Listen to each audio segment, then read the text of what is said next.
आज हम एक नया चैप्टर ले रहे हैं, रेशियो। रेशियो कंपैरेटिव स्टडी करने के लिए बहुत ही आवश्यक होते हैं। आज हमें यदि किसी भी चीज़ की, हमारे यहाँ की बिजनेस की कंपेयर करना है किसी अदर बिजनेस से, तो हमें रेशियो का सहारा लेना ही होता है। तो वही रेशियो के बारे में मैं स्पष्ट करना चाहूँगा आपको। कुछ रेशियो ऐसे हैं जो कि निरंतर हमारे यूज में और प्रचलन में आते हैं। उसमें नंबर 1 एक है प्रॉफिटेबिलिटी रेशियो।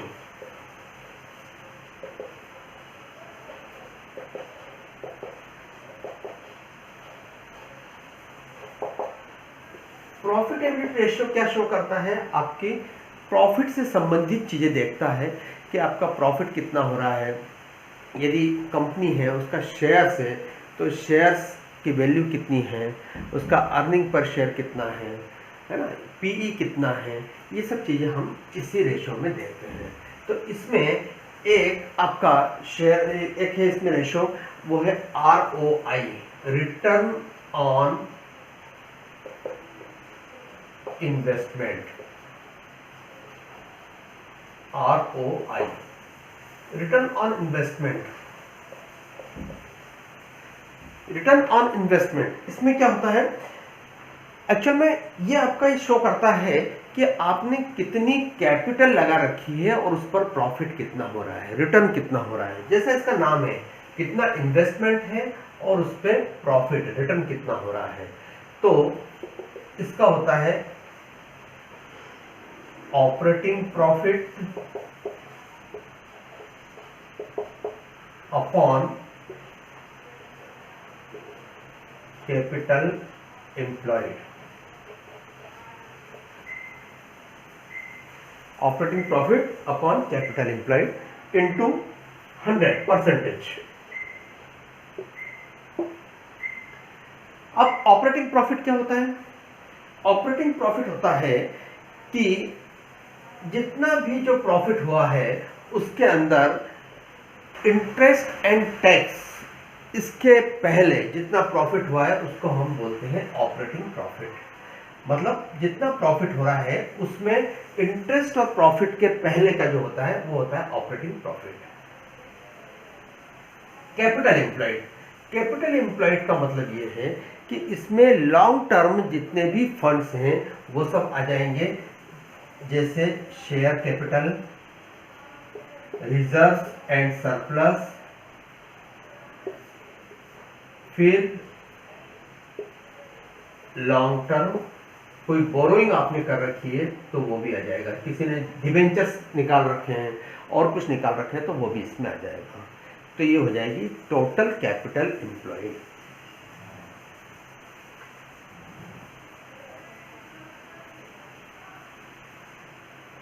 तो इस प्रकार से ये रिटर्न ऑन इन्वेस्टमेंट हम निकालते हैं, रिटर्न ऑन इन्वेस्टमेंट निकालते हैं। और रिटर्न ऑन इन्वेस्टमेंट के बाद में एक दूसरा एक और आता है जिसको बोलते हैं earning per share, EPS, earning per share.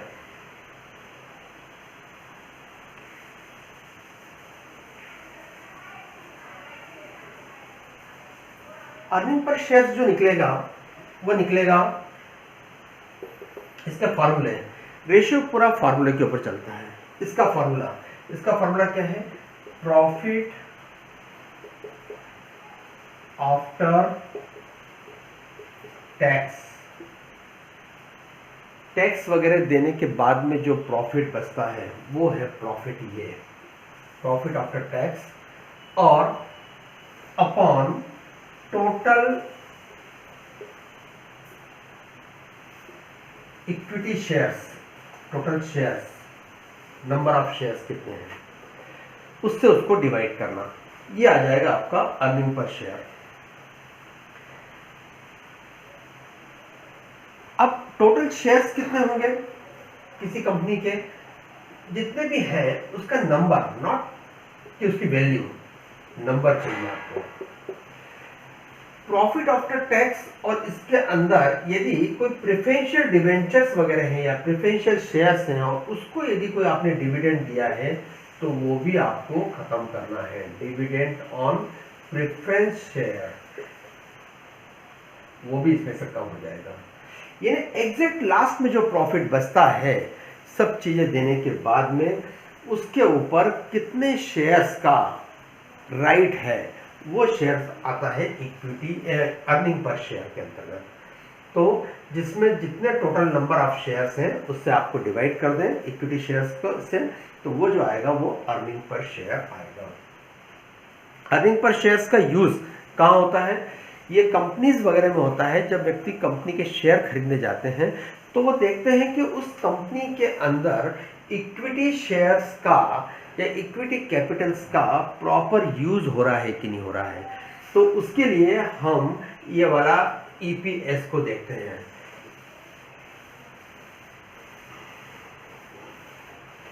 जिस कंपनी के अंदर इक्विटी का पैसा ज़्यादा यूज हो रहा है उसका अर्निंग पर शेयर ज़्यादा होता है, और अर्निंग पर शेयर जिसका ज़्यादा होता है उसकी का शेयर मार्केट में बहुत अच्छी कीमत पर बिकता है।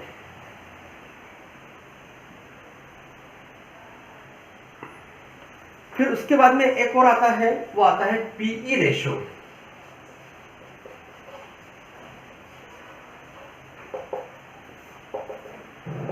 पहले था ईपीएस अर्निंग पर शेयर, अब ये है PE ratio, price equity ratio. Price equity ratio क्या बताता है? प्राइस इक्विटी रेशो ये बताता है कि आपकी मार्केट वैल्यू शेयर की क्या है, मार्केट वैल्यू ऑफ शेयर, और इसकी अर्निंग पर शेयर क्या है जो इसके पहले हमने निकाली थी, उससे हम इसको डिवाइड कर देंगे, तो जो चीज आएगी वो पीई रेशो आएगी। मतलब यदि मार्केट वैल्यू ऑफ शेयर्स में ईपीएस अर्निंग पर शेयर से भाग दे देंगे तो पी रेशो आएगा, यदि इसी में पी रेशो से भाग दे दे तो अर्निंग पर शेयर आएगा। यानी PE ratio into EPS is equal to market value आ जाएगी शेयर की। ठीक है, तो ये आपका हो गया तीसरा पीई रेशो। प्रॉफिटेबिलिटी में फिर एक और रेशो आता है, वो आता है gross profit ratio.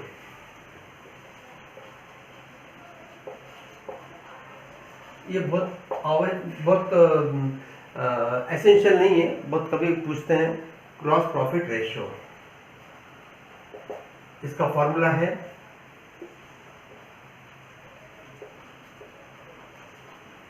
Gross profit net sales into 100, gross profit upon net sales into 100। उसके बाद में एक और आता है, वो आता है नेट प्रॉफिट रेशो।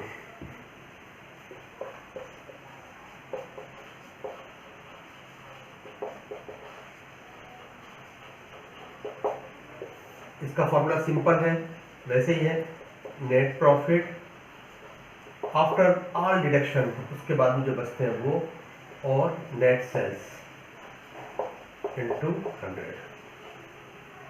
ये आपका प्रॉफिटेबिलिटी रेशो हो गया। प्रॉफिटेबिलिटी रेशो में 5 ही मेन हैं, जिसमें फर्स्ट है रिटर्न ऑन इक्विटी ROI, फिर दूसरा है अर्निंग पर शेयर, तीसरा है पीई रेशो, फिर चौथा है ग्रॉस प्रॉफिट, और लास्ट है net profit ratio.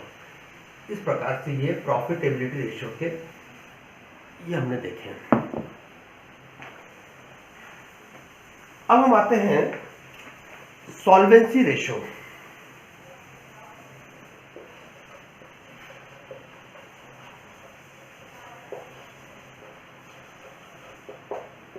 Solvency ratio, solvency ratio दो तरीके के होते हैं, एक तो लॉन्ग टर्म होती है और एक शॉर्ट टर्म होती है। तो हम अभी करते हैं long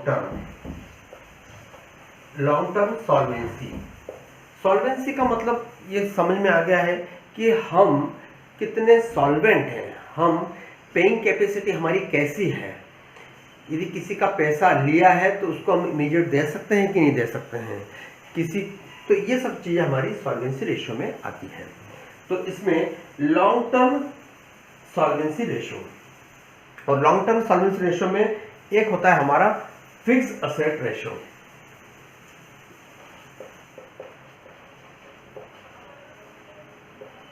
fixed asset ratio, fixed asset ratio क्या होता है?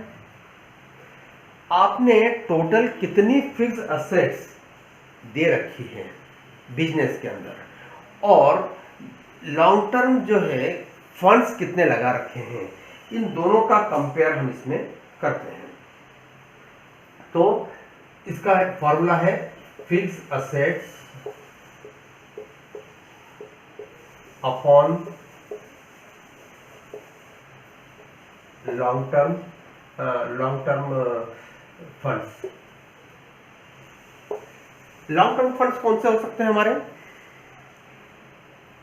लॉन्ग टर्म फंड्स में वो सभी आ जाएंगे, चाहे इक्विटी हो plus reserve surplus plus long term outside borrowing, चाहे वो डिबेंचर्स के रूप में हो, वो सभी इसमें आ जाएंगे। और उससे आपने फिक्स्ड असेट्स कितनी खरीदी है ये हम निकालते हैं। यदि ये रेशो हमारा 1 आता है तो ये आइडियल है, इसका रेशो 1 आना चाहिए या 1 के नजदीक रहना चाहिए। तो ये हमारा हो गया फिक्स्ड असेट्स रेशो। उसके बाद में हम आते हैं एक और रेशो है लॉन्ग टर्म में, और वो बहुत ही महत्वपूर्ण रेशो है, हर जगह यूज आता है, वो है डेट इक्विटी रेशो।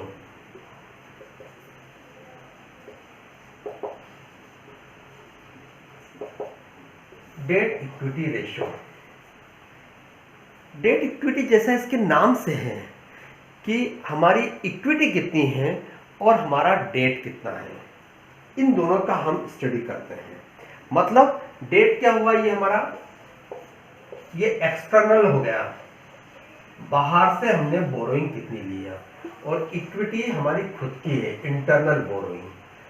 तो बाहर की और घर की जो हमारी इंटरनल बोरोइंग है और बाहर की बोरोइंग है, इन दोनों की कंपैरेटिव स्टडी हम करते हैं, ये होता है डेट इक्विटी रेशियो। और इसमें ये जो इक्विटी है, ये इक्विटी आती है आपकी जिसको बोलते हैं share capital plus reserve and surplus, और इसको बोलते हैं टेंजिबल नेट वर्थ। ये वर्ड आगे भी कहीं कहीं काम आएगा, टेंजिबल नेट वर्थ। तो इक्विटी आपकी होगी टेंजिबल नेट वर्थ। डेट आपका हो गया है एक्सटर्नल बोरोइंग में जो भी हो सकता है, कौन सा, बाहर से आपने डिबेंचर्स लिया, बैंक से कोई क्रेडिट लिया, उधार लिया है वो, या कोई लॉन्ग टर्म फंड्स किसी और कंपनी से लिया, वो सब इसमें आ जाएगा। ये सब हम लॉन्ग टर्म के लिए कर रहे हैं, लॉन्ग टर्म, शॉर्ट टर्म इसमें नहीं कुछ भी। तो ये लॉन्ग टर्म डेट। तो अब आपका इसका फॉर्मूला क्या होगा? फॉर्मूला हो जाएगा long term debt upon tangible net worth भी लिख सकते हैं इसको, चाहे तो इंटरनल लॉन्ग टर्म फंड्स भी लिख सकते हैं, टेंजिबल नेट वर्थ, या इसको अपन चाहे तो इक्विटी भी लिख सकते हैं, है ना, टोटल इक्विटी। तो ये हो जाएगा आपका हमारा total long term debts upon tangible net worth. इसको आप शेयर होल्डर्स फंड भी लिख सकते हैं।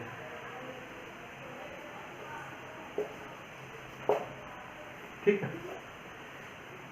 तो ये आपका एक हो गया लॉन्ग टर्म सॉल्वेंसी रेशो, उसके अंदर डेट इक्विटी रेशो। और इसका भी रेशो जो है, आइडियल रेशो कितना है? 1 होना चाहिए। यदि 1 है तो इसका मतलब आपकी कंपनी सही दिशा में जा रही है। इसका सबसे महत्वपूर्ण जो है ये इसलिए है क्योंकि ये आपका शो करता है कि इक्विटी मतलब शेयर होल्डर्स फंड, इनका जो पैसा है आपने कहाँ यूज कर रखा है। कहीं आप ऐसा तो नहीं कि इसको शॉर्ट टर्म में लगा रखा हो, या कहीं आपने इसको लॉन्ग टर्म के अंदर बहुत ज्यादा पैसा उधार ले रखा है, तो ये तो नहीं है। तो इसलिए इसका रेशो बराबर बराबर होना चाहिए। ये दोनों हमारे बोरोइंग बताता है कि ये बोरोइंग कितना है और ये शेयर होल्डर्स फंड कितना है, इन दोनों का बताते हैं। Okay,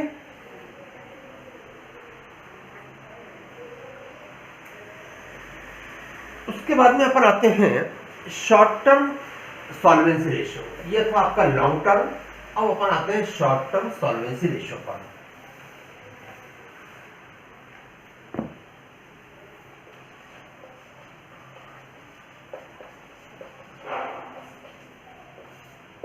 short term solvency ratio, और शॉर्ट टर्म सॉल्वेंसी रेशियो में एक रेशियो आता है आपका करंट रेशियो।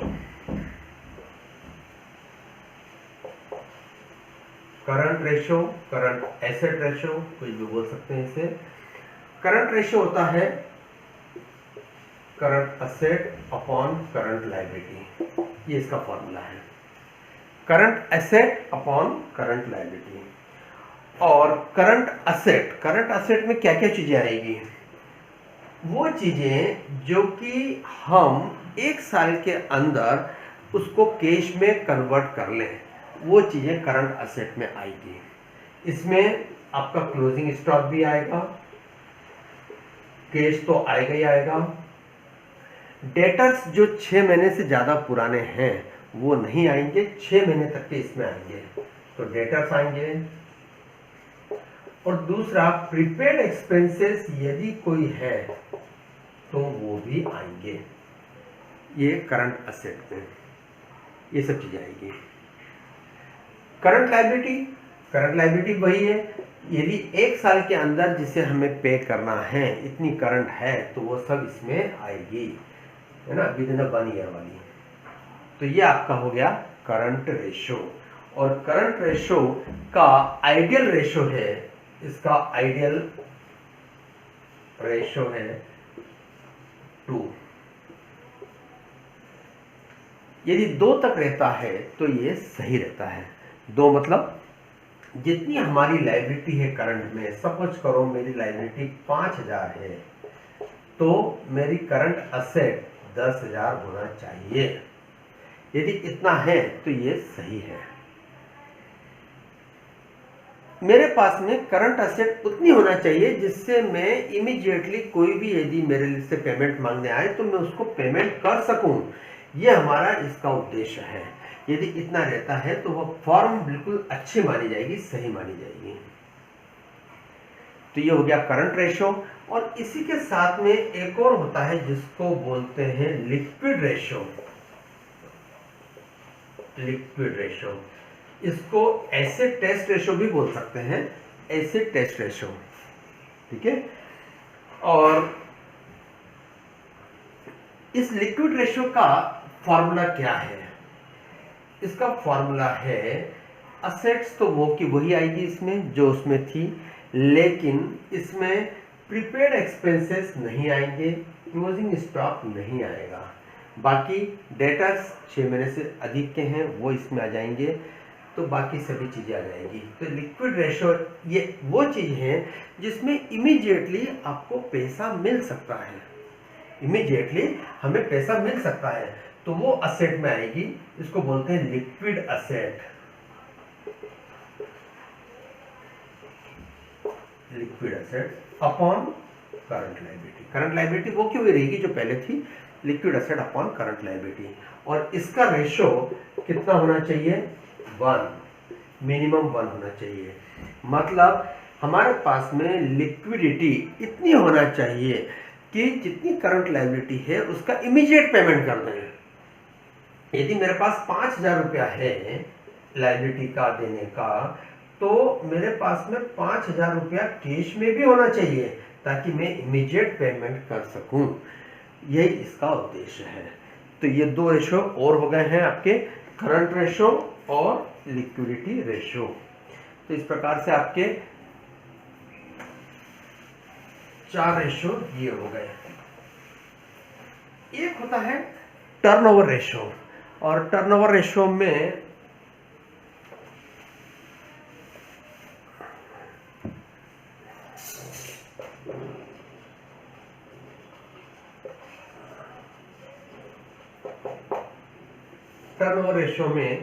एक रेशो होता है आपका, वो होता है स्टॉक टर्नओवर।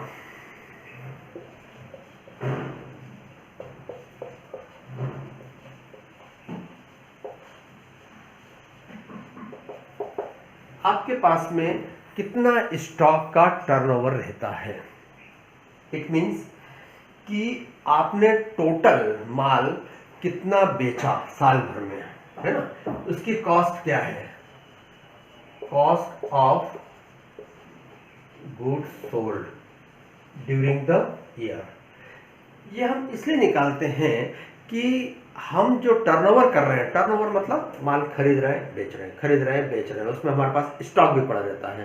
तो हमारे पास कहीं स्टॉक ज़्यादा तो नहीं पड़ा है जिससे हमारे फंड्स वहाँ इन्वॉल्व हो रहे हैं, उसको टेस्ट करने के लिए हम ये रेशो निकालते हैं। कॉस्ट ऑफ गुड्स सोल्ड कितना है टोटल, और उसमें upon average stock. Average stock कैसे निकलेगा, closing stock plus opening stock divide by 2, इससे निकलेगा एवरेज स्टॉक। तो ये आपका हो जाएगा stock turnover ratio.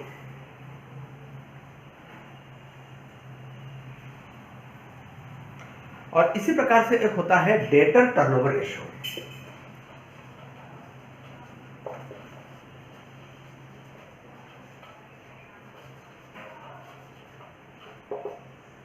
Debtor turnover ratio मतलब आपके डेटर्स कितने रहते हैं यह भी देखना है, जिनको आप माल बेच रहे हो वो कितने रहते हैं। तो ये किस पे डिपेंड करेगा, डेटर्स कब आते हैं, जब अपन माल क्रेडिट में बेचते हैं। तो credit sales divide by bills receivable और डेटर्स। या तो हमारे पास में डेटर्स होंगे या बिल्स रिसीवेबल होंगे, इन दोनों चीज़ों में से कोई एक होगी। तो इन दोनों का टोटल और क्रेडिट सेल, इसको हम इससे डिवाइड करेंगे, और ये जो आएगा ये हमारा ये शो करेगा कि हमारा कितना टर्नओवर चल रहा है, मतलब डेटर्स के अंदर कितना टर्नओवर चल रहा है। सपोज करो 6 मंथ का चल रहा है या कितना चल रहा है, ये इससे हमें मालूम पड़ेगा। तो इस प्रकार से ये हमारे टर्नओवर रेशो हो गए हैं। ठीक है,